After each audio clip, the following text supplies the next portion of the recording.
Eh, kanila ang news.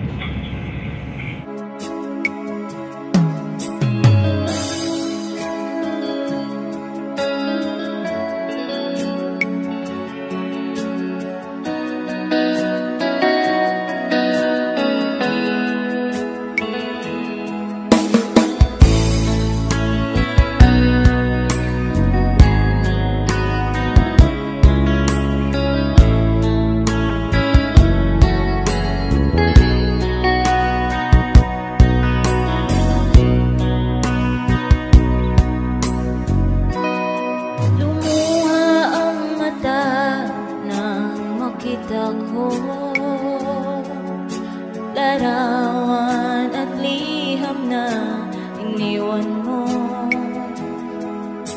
ang masakit mahal nang mabasa ko.